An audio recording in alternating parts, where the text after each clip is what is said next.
Zito atutubi. Oh, Zito akasa. Zito wa fire the new patriotic party ankasa. Was a minority ewo honum nyina ne nipa ba akope and we deserve say ye boni din a ye de honorable ebe count that is honorable Patrick Boama. Aside on one a woma kan wo nyina wo mo nsem fata say ye be frɛ wo mo honorable. Na nenti a wo kasa ne say mo nyina mo kai Ghana Armed Forces recruitment ye abusua e hyase a e ba abonten say nipa ye fa wo mo ne nipa just wo top forms ni ade minority leader Alexander Fenyoma Kiskopie mo parliament ko ka say enkrofa wo mo file ye nyina ye ntua wo bi asika mfama wo mo na ha sa case no ene Zito di agina so a wo de atutu bi a wo kire say yete ha ena NPP amanyokuo wom so mo kwa elect flag bearer for 2028 election enipa 5 ajasa wom koye no wo bi etua 46 million na ye bia wo to question e bisa wom say ebra ye ko election na Dr. Mahmoud Bawumia adi nkunim no aye bia edutum Kennedy akompre ko in Japan brand champion ene kwa ye Japan ya refane wom 46 million de ba wom ana ya refane amfa ma wom nti adenti na nkwala akwakoto forms na wom hwe nim se ye fa wo na unfortunately yamfa wo mo a moye dede akasa say yamfa na omusika fama in fact Zito wa tutu bi star bia measure so be kam ho ne yakọ na yakọ akotie nsebo de atudwa ni nyina no enfemra sisia isi no se uyi honorable Patrick Boama obi ene wa mebonde ndi honorable asosoda oh Zito me say me ma kwa ko hunu no NPP MPs no se mi honorable Patrick Boama pa ho a obi a me bondi bi asteviam wa eyi grafo poku edu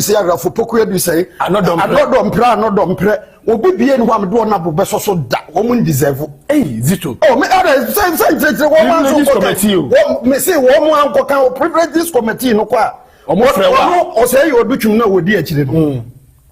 so ko 46 billion ko primaries o lusu ya de sika man dabi ayi ni no say ko ni brand champion 46 billion o lusu ye won de sika man dabi Canada Japan lusu won de sika man musu ni sembe yi ni pa ba ko musu ni sembe yi ni pa ba ko pe adan no mo anko awie na de obawen ne no magi ni sika na de mo sankofo okro ya no obi ekokofele form so won de okwa akopɛ adwuma na ne nsan kan wo se ye fa sika man na 46 billion na ukokotu aye no mo ko primaries be kwai ayi police ni ono de ode man nkofo an saka no o mo de sika man COP no wo ko ayi form so okokofa aye sika wo tu aye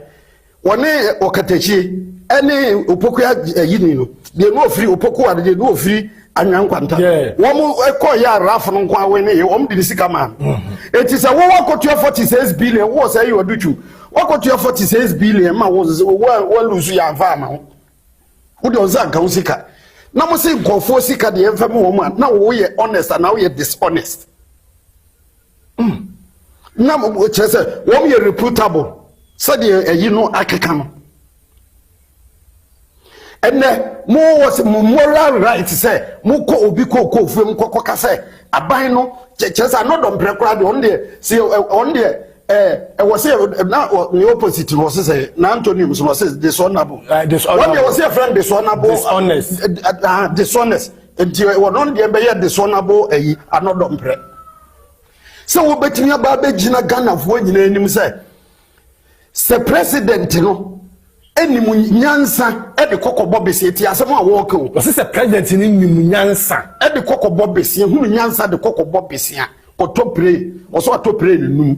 no de ba akwa ni nimia iwa bra wa wunim se wasema wo ka no oboa we also na on se on timinsen nyansa enkonko bo besi amfama me ya tani yo na wo bi ka tro na ka se mre bi ma me bi a o ka na adwenkyira no dompra uchire mu ma no kan pe bo ba ko de akoma se be ka tro se wa wo sale di ni din no fama ye what the bibi ayi se green sheet yo se ni din no aye brofo green sheet wo ka say before ba bia ne ho office be ka sa asem no na amen eti am not don play a dishonorable member of parliament. Say, why wouldn't Sasima walk and wo boa? Me say, ye kaso be honorable. Say chile much the woman. Yes, it's a kaso be honorable. Describe someone or something deserving of respect, honesty, the way women deserve, and high moral principles. It refers to trustworthy actions, ethical intentions, or esteemed status. Synonyms include noble, ethical, principle. Okay, because we do noble, honorable Patrick Buama. Obina no kasa. So even so be can be kura dia fa ban no ho a how can we obe massager address ya de kama ba ku bi so no so ba gina o ka wo se wo kwa ha we koka we na we yakoka we eti ayi se me ba be fra me anom ka koka se ayi honorable me can be da Anthony me odoto bri MP me MP me se me yi honorable Patrick Buama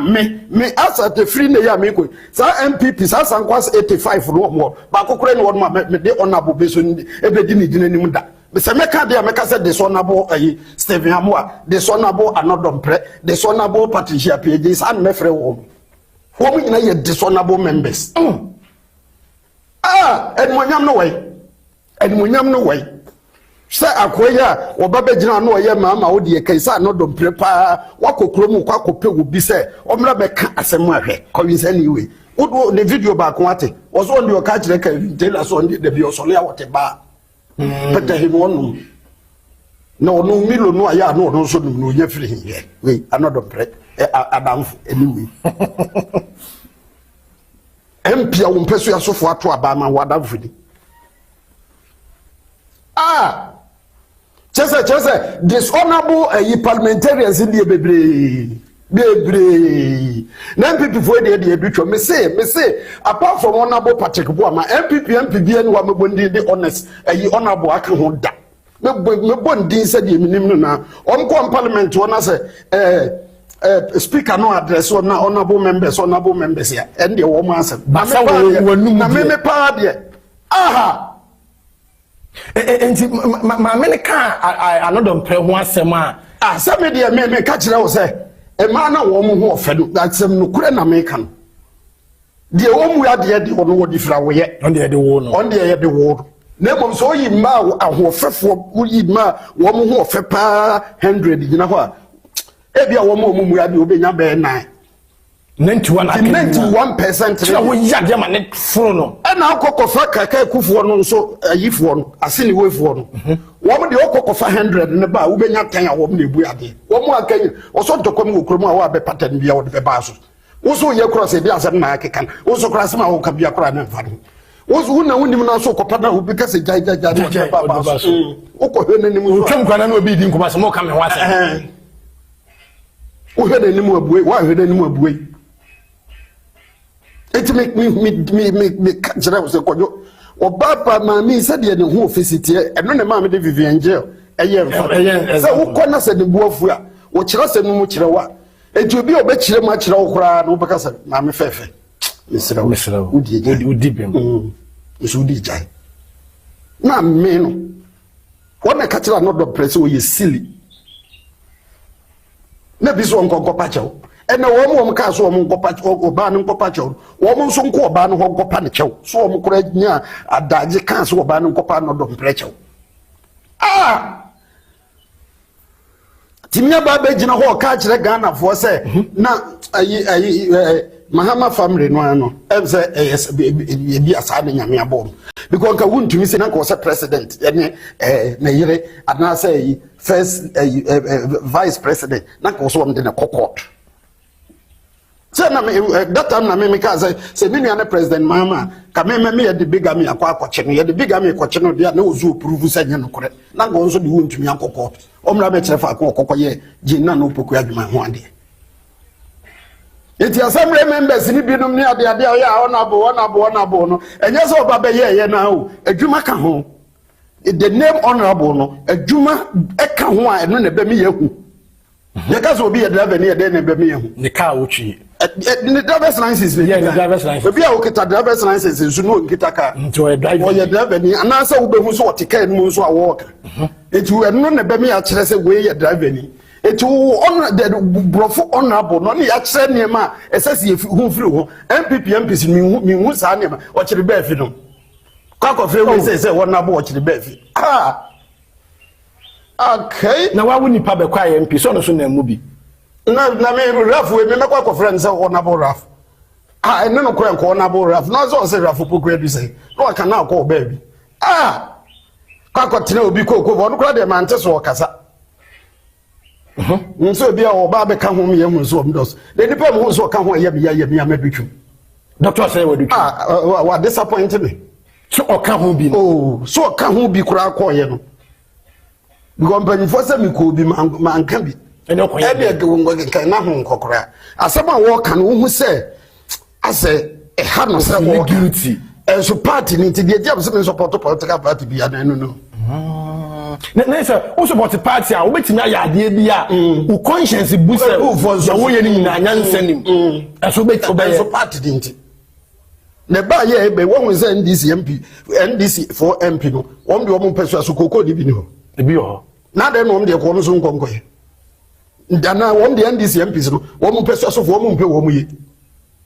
no wo mato wo mbo akwa tena se mo me go e no ba ga ba ko bi minim no wo kwa akukurum pa kwa akukurum se nam de ka akwa na behwe de wo kire ne ba he na chi na me kwa de nka we nu kwa no if some person I don't know o man use the party can I say leadership no because bra na samijanfi mu kasa abagalamse no na samijanfi mu na executives na koyo mu program o me say NPP MPs no wo kra ye mwanwa because they say no me you baba ko yi UK me nu aba Gloria me ne di nkoma no se ebra na nya adutwu no ma no mkotua 46 billion yi ba umia we ne ya wo musika ahie